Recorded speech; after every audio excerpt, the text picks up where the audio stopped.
Kentucky, 2001. A cold case that haunted an entire town has finally been solved. Haley Ann Whitmore, a 28-year-old local bookstore manager known for her gentle nature and devotion to her community, vanished one rainy March evening. Her car was found abandoned near a wooded trail, keys still in the ignition, driver's door ajar, and no sign of struggle. Police followed every lead. But days turned into months, then years, and the silence only deepened. Rumors swirled. Trust in law enforcement fractured. Her name became a whisper, a memory. Now, over 2 decades later, a breakthrough in DNA technology has cracked the case wide open, and the man behind the crime is someone no one ever suspected. Before we begin, drop a comment with your country and the time right now. In 2001, the city of Lexington, Kentucky was a place where life moved at a comforting rhythm. Nestled among horse farms and university halls, it held a unique balance between southern charm and quiet ambition. And in the heart of this community, at the corner of a modest street lined with dogwoods and iron benches, stood a little bookstore called Chapter and Verse. It wasn't the kind of place tourists stumbled into. This bookstore belonged to the town, and to Haley Ann Whitmore. At just 28 years old, Haley had become a familiar, welcoming face to anyone who walked through those wooden doors. With her chestnut brown hair always half-pinned back, soft voice, and a talent for remembering people's favorite genres, she made Chapter and Verse feel more like a sanctuary than a shop. For the children who came in for story hour, she was a gentle guide into new worlds. For high schoolers studying for exams, she offered encouragement and quiet study corners. For older regulars, especially widows and retirees, she was a patient listener who never made them feel rushed. Her life was structured, but never dull. Haley lived alone in a 1-bedroom apartment just a short walk from the bookstore. Her place was filled with second-hand furniture, stacks of literary classics, and sticky notes with handwritten poems. She hosted open mic nights once a month. Nothing grand, just a dozen locals sharing words and music in a circle of mismatched chairs. Outside the shop, Haley gave her time freely. She volunteered twice a week at the library's adult literacy program, helping older residents learn to read or write letters to distant relatives. On Sundays, she visited her parents who had retired in a neighboring town. They were proud of their only daughter, the girl who once spent hours reading in the school library and now ran one of her own.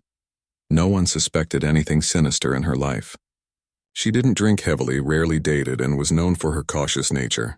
There were no enemies, no scandals, no debts. She was the person everyone assumed would be fine, because she always was. But there were small things. She had, on more than one occasion, mentioned feeling watched while locking up late. A few weeks before she disappeared, she had told a coworker that a customer had lingered too long after closing. But nothing ever came of it. Not then. Lexington was the kind of town where people didn't lock their doors until something forced them to. And for Haley Ann Whitmore, that moment was coming. What could have driven someone to target a woman like Haley? A woman with no enemies, no secrets, and nothing but kindness in her wake. March 18, 2001 began like any other Sunday in Lexington, overcast and quiet. But by mid-afternoon, the clouds had thickened and rain began to fall in cold, relentless sheets. Residents hurried home, businesses closed early, and the streets emptied as a heavy storm swept through the city. At Chapter and Verse, Haley Ann Whitmore was wrapping up a slow day. She'd hosted a poetry circle that morning and spent the afternoon shelving donations. Shortly after 6 p.m., she was seen locking the door on the bookstore's only security camera. Umbrella in hand, she stepped into the rain, made her way across the lot, and disappeared into the misty twilight. That was the last confirmed sighting of her alive. She never made it home.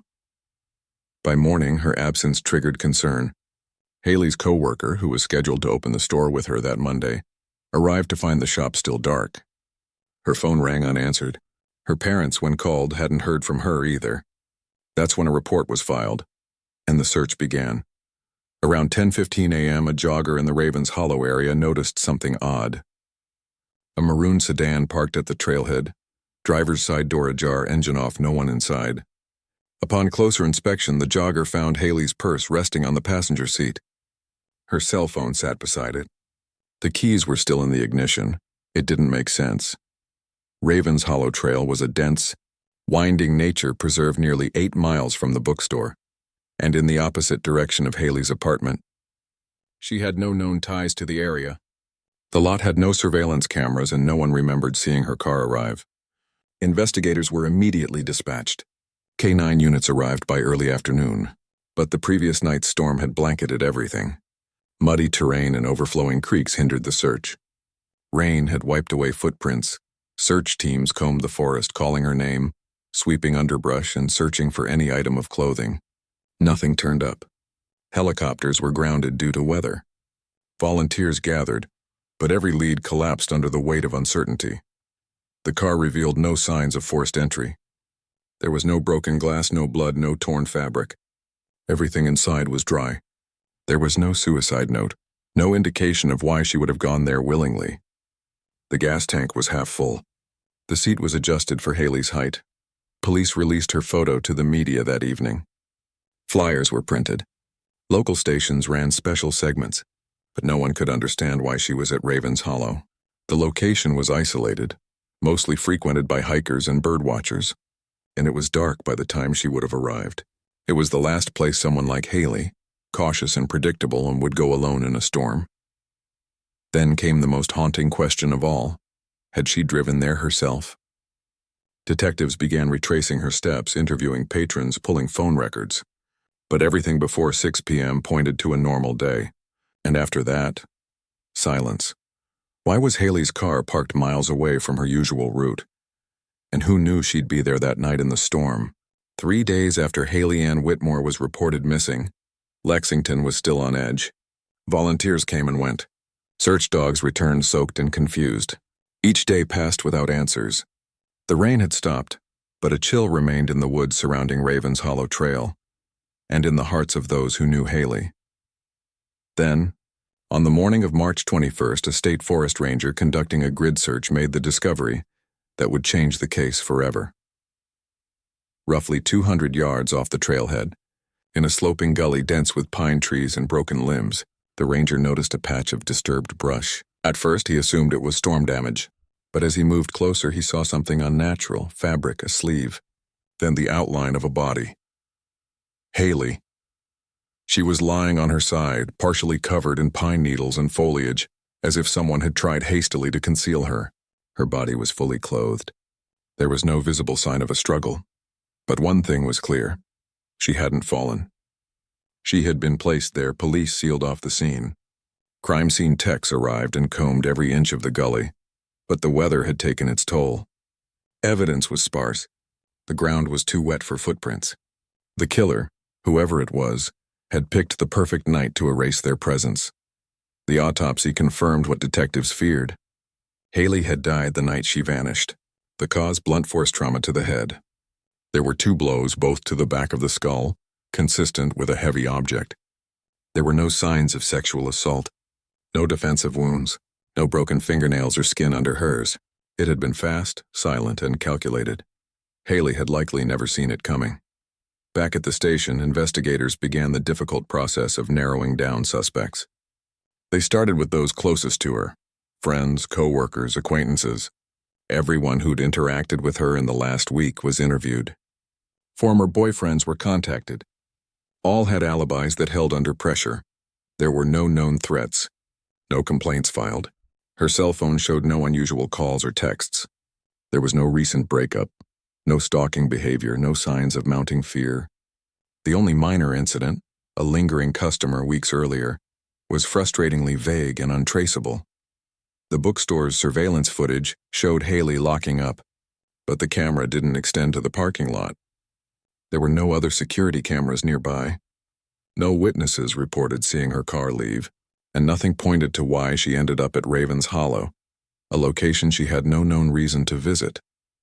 When investigators combed her car again, they found nothing. No fingerprints other than her own. No smudges, no hair, no blood. Whoever had been with her had either been incredibly cautious or knew exactly what they were doing. The press reported it as a mystery. Lexington woman found dead in wooded preserve. No suspects, no clues. The town, which once buzzed with rumors, now whispered with fear. If someone could do this to Haley, someone kind, predictable, and beloved, no one felt truly safe. For investigators, the silence was deafening. This wasn't a random act of violence. It was personal, but without evidence, all they had were questions. How could someone vanish and die without leaving a single trace behind? In the weeks following the discovery of Haley Ann Whitmore's body, the Lexington Police Department launched a full-scale investigation. Every available detective was assigned, and the community, still in shock, rallied behind them. But the harder they looked, the more elusive the answers became. The first person of interest was someone police had already flagged early on: Haley's former boyfriend, Nate Holloway. They had dated for nearly a year before quietly parting ways 6 months before her death. He was cooperative, visibly shaken, and willingly handed over his phone records. His alibi for the night Haley disappeared, attending a work dinner out of town, confirmed by multiple witnesses, quickly cleared him. Still, police kept his name off the record, not wanting to stir unnecessary suspicion. In the absence of solid leads, the department cast its net wider. A few local drifters known to frequent Ravens Hollow were picked up and questioned. One was found with bruises and a long criminal record. For a moment, it looked promising. But DNA collected from Haley's clothing and car yielded nothing. No match, no trace. He was released. Tips came in, dozens, then hundreds. Some were well-meaning but vague, like reports of suspicious cars or strange men seen near the bookstore in previous weeks. Others veered into the bizarre. Psychic dreams, anonymous calls, cryptic letters with no follow-up. Detectives followed every lead they could. Each ended in disappointment. The physical evidence wasn't any more helpful. Investigators meticulously combed chapter and verse, hoping the back room or storage areas might reveal something overlooked. A hidden note, an entry point, a clue missed in the fog of those first chaotic days. Nothing surfaced. Her apartment was examined twice. Her laptop was scanned for emails or messages. Her cell phone, recently upgraded to a basic flip model, showed no unusual activity. Her diary, which many hoped might contain a hint of fear or a cryptic entry about a person in her life, read more like poetry than a record. Most entries were filled with thoughts about her bookstore events, poems she liked, or musings on the rain. Not a single entry pointed to a threat. Weeks passed. The media initially kept the story on the front page. Who killed Haley Whitmore? Headlines dominated for nearly a month. But as the investigation stalled, so did coverage. Other stories took over. The cameras stopped showing up. The town returned to its rhythm, but not Haley's family. Her mother, once quiet and reserved, became an unyielding voice in public meetings. She demanded updates, pleaded with the police chief in open forums, and handed out flyers every weekend. Her father, a retired mechanic, used his pension to purchase billboard space across the county. The large sign read in bold red, "Justice for Haley, someone knows something." The police weren't giving up, but hope was slipping. A task force remained assigned, but leads had dried up. Detectives began rotating off the case. The trail had gone cold, and the city, despite its grief, was learning to move on. But Haley's killer had not been found, and the silence only raised more questions. Had the killer simply walked away? Or were they still hiding in plain sight, blending into the very community they had shattered? By 2005, 4 years after Haley Ann Whitmore's murder, the once-burning headlines had dimmed to a cold silence. The community that had rallied in candlelight vigils now barely whispered her name. The case file sat buried in a back room of the Lexington Police Department, packed into 3 boxes labeled H. Whitmore, 2001. The fluorescent ink had already started to fade. Detectives who had once pored over her case moved on to other assignments. Some retired. Others were promoted.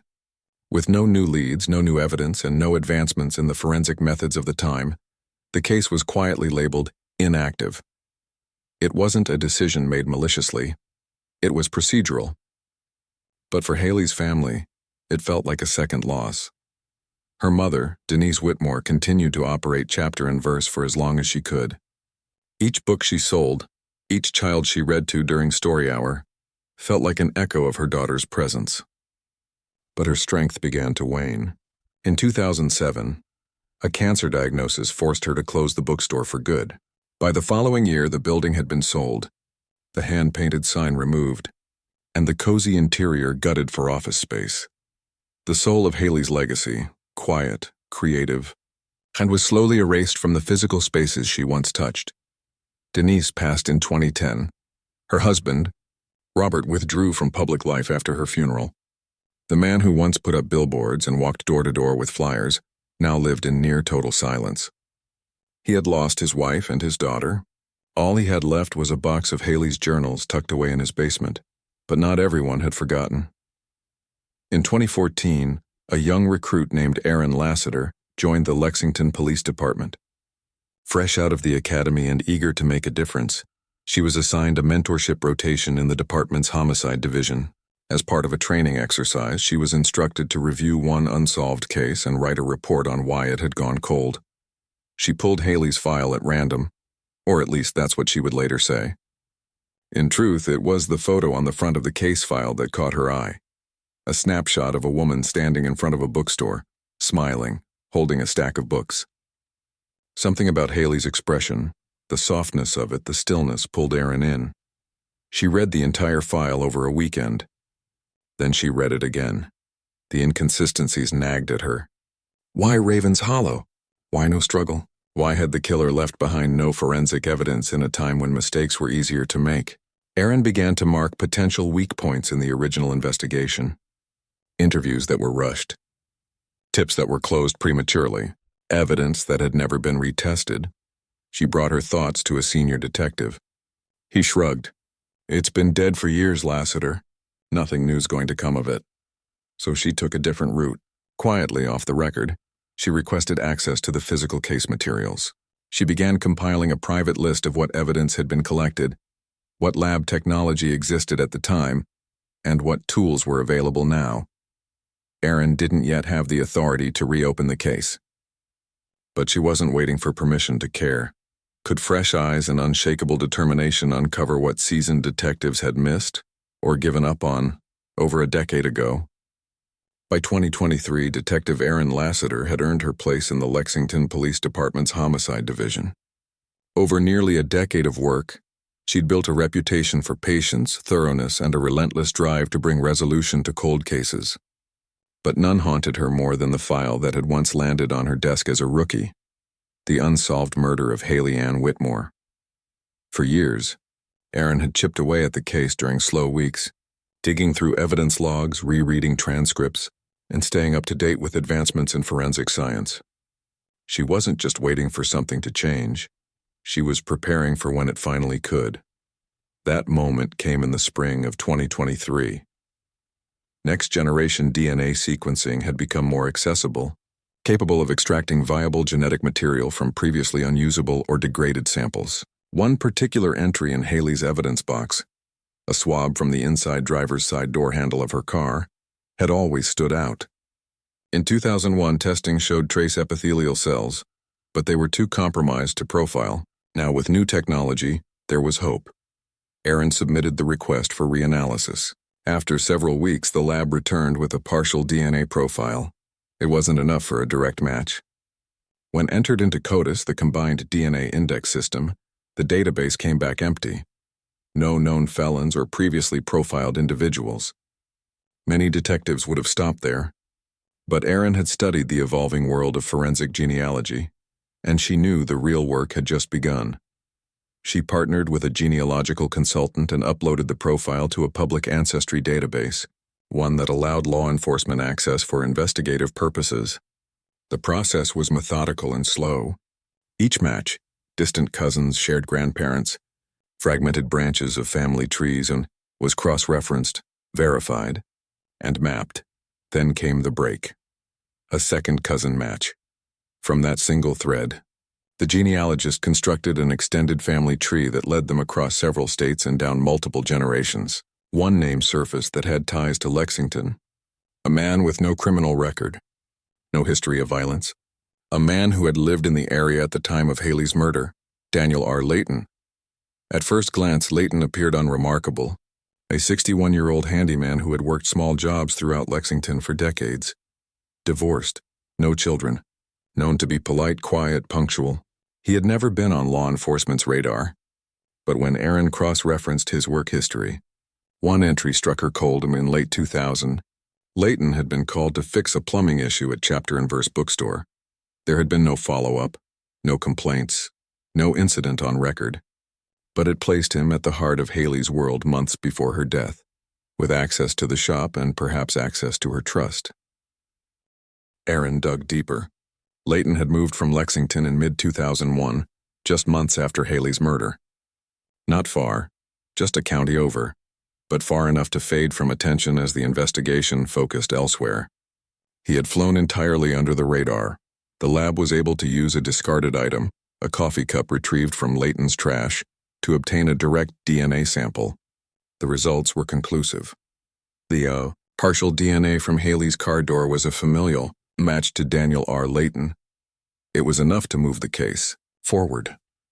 Was this truly the man who had gone unnoticed for over 2 decades, and if so, how had he remained hidden in plain sight for so long? It was early morning on February 11, 2025. A heavy mist hung over the quiet suburban neighborhood just outside Lexington. At 6:42 a.m., 3 unmarked vehicles rolled to a stop in front of a small brick ranch house. The officers inside moved methodically, not with urgency, but with the silent wait that comes with the end of a long wait. Detective Aaron Lassiter stepped out last. Flanked by uniformed officers and a forensics team, they approached the home of Daniel R. Layton, a 61-year-old handyman who had spent most of his adult life quietly embedded in the fabric of the town. A man with no criminal record, a man no one had suspected. When Layton opened the door in slippers and a flannel robe, he blinked slowly as Lassiter presented the warrant for his arrest in the 2001 murder of Haley Ann Whitmore. He said nothing. No protests, no questions, no tears, just a slow mechanical nod. He was handcuffed on his front porch as a neighbor walking a dog stopped in confusion. Within an hour, local news stations had caught wind. Helicopters hovered. Cameras gathered. By noon, every major headline in Kentucky echoed the same disbelief. Longtime Lexington volunteer arrested in 2001 cold case. Layton had lived a quiet life. He was a fixture in several local churches, occasionally volunteered at food banks, and had once coached a Little League baseball team. To many in the community, he was the man who fixed gutters, repaired fences, and helped seniors with odd jobs.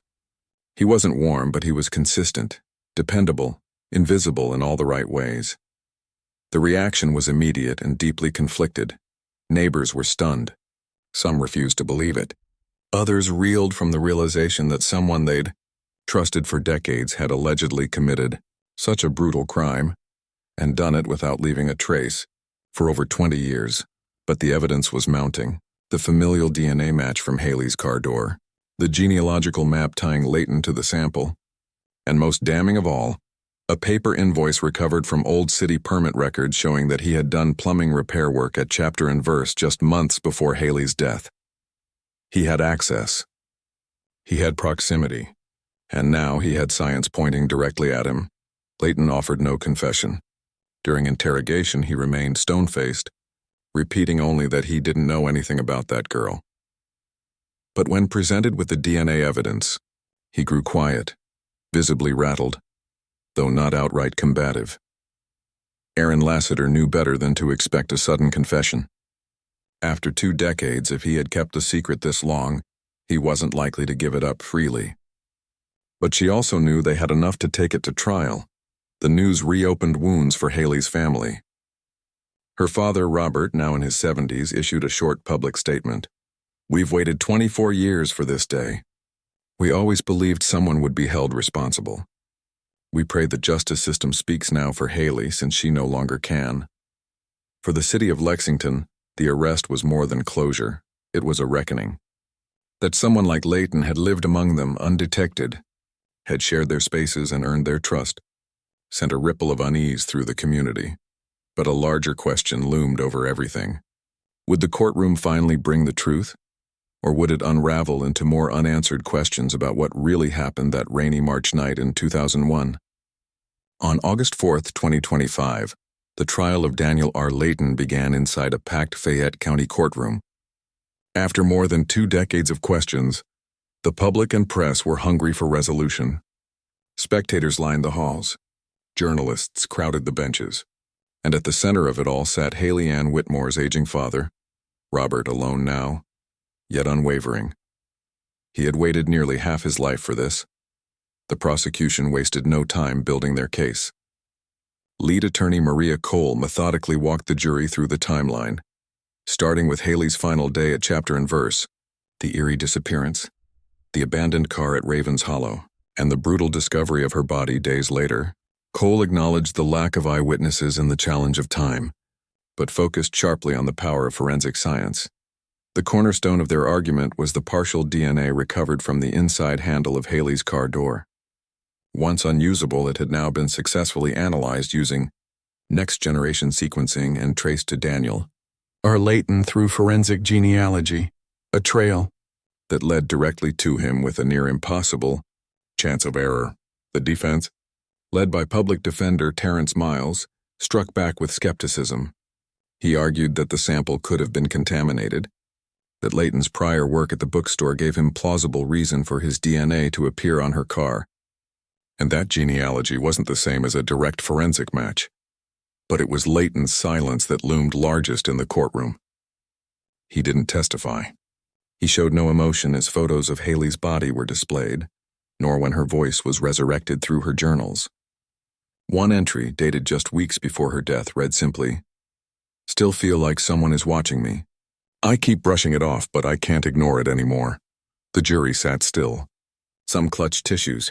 Witnesses were called to the stand. A former co-worker remembered Haley mentioning an odd man who came in after closing one evening, asking vague questions about when she left for the night. A neighbor of Layton's testified that he left town unexpectedly the week Haley disappeared, and didn't return for 2 weeks. No explanation was given, it was circumstantial, but it painted a picture. The prosecution emphasized Layton's calculated disappearance from public life following Haley's murder. That he had avoided detection for so long wasn't proof of innocence. It was evidence of planning. Over the course of 4 weeks, testimony came and went. The defense attempted to cast doubt. The prosecution stayed firm. On September 1st, the jury was sent to deliberate. By the end of the afternoon, they returned with a verdict: guilty, second-degree murder. The sentence, 30 years in state prison.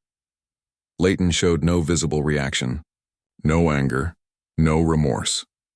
Robert Whitmore sat motionless in the gallery, hands folded, eyes closed. For the first time in 24 years, he could breathe, if only just.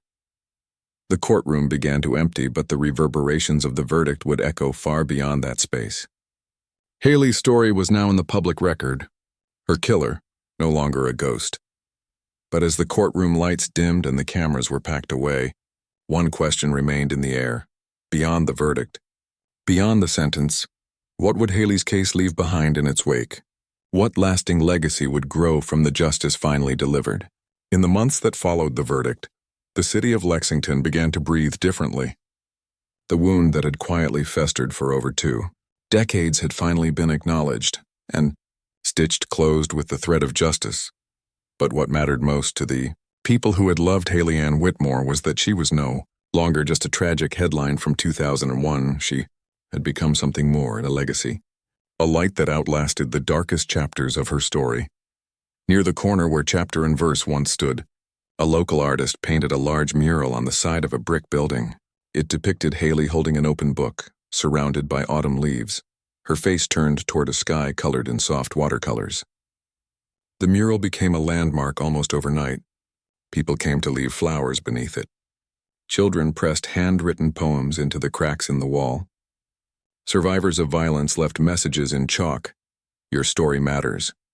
Justice never forgets. Across town, one of Haley's former literacy students, now a teacher herself, organized an annual poetry reading in Haley's name. What began as a small event in a library basement quickly grew into a community-wide evening of remembrance and expression. Local writers, musicians, and students gathered to share original work, always closing with one of Haley's favorite poems, "Do not go gentle into that good night." But the ripples didn't stop there. Haley's case sparked renewed interest in unsolved crimes across Kentucky. Public pressure mounted, urging law enforcement to prioritize cold cases and expand forensic funding. The attention worked. In 2026, the state legislature approved a special grant program to support DNA retesting and genealogical analysis for long-dormant investigations. Detective Aaron Lassiter was appointed head of the newly formed Cold Case Investigations Unit. Her work on Haley's case was now a benchmark, proof of what persistence, compassion, and science could achieve together. Under her leadership, dozens of files were reopened. Families who had long stopped expecting a phone call suddenly found themselves answering questions they thought would never be asked again. Haley had always believed in stories, in their power to heal, to change minds, to connect people. Now her own story had become a catalyst, not only for justice but for systemic change. Still, for her father Robert, the outcome was bittersweet. Justice had come, yes, but his wife hadn't lived to see it, and his daughter's laughter would never again fill the rooms of their home. "You don't ever get over it," he told a reporter quietly after the sentencing, "but you learn to carry it differently. It's lighter now, because at least the truth came out." And so while Lexington moved forward, it did not forget. Haley's name now appears on a plaque in the city courthouse, part of a permanent memorial for victims of unsolved crimes that found justice. The plaque reads, "For those who waited in silence, for those who never gave up." Her story is taught in local criminal justice programs. Students study the timeline, the evidence, the genealogy breakthrough that cracked the case. But more than that, they study the human toll and the importance of persistence when everyone else has turned the page. As Kentucky looks back with clearer eyes, one question lingers. What other forgotten stories are still waiting to be heard? Waiting for someone like Aaron Lassiter to turn the page and keep reading? Haley Ann Whitmore's story is not just a tale of tragedy. It is a testament to the enduring power of memory and the quiet but relentless pursuit of justice. For over 2 decades, her name lingered in silence, almost lost beneath layers of dust and time. But silence, as this case shows, isn't always the end. Sometimes it's the long pause before justice finally speaks. From her quiet life as a beloved bookstore manager in Lexington to the courtroom where her killer was finally convicted, Haley's journey reflects the heartbreak of waiting and the breakthrough of modern forensic science. A partial DNA sample, once considered too degraded, became the turning point. And it was a young detective's refusal to give up that ensured it would not be ignored. Her killer walked free for more than 20 years. But in the end, he could not outrun truth. The science advanced. The tools evolved, and so did the determination of those who believed Haley deserved a voice even after all this time. Today, Haley is not remembered simply as a victim. She is a symbol of what can happen when justice refuses to sleep. Her case changed how Kentucky handles cold cases. It brought renewed attention to long-forgotten files. It led to the creation of a dedicated cold case unit and gave hope to families who thought the door had closed forever. The bookstore is gone. The mural now stands in its place, but the light Haley brought into the world still burns, in every reopened file, in every family still waiting. If her story helps even one more family find the truth, then Haley's voice echoes on. Let her legacy remind us some names are never meant to be forgotten.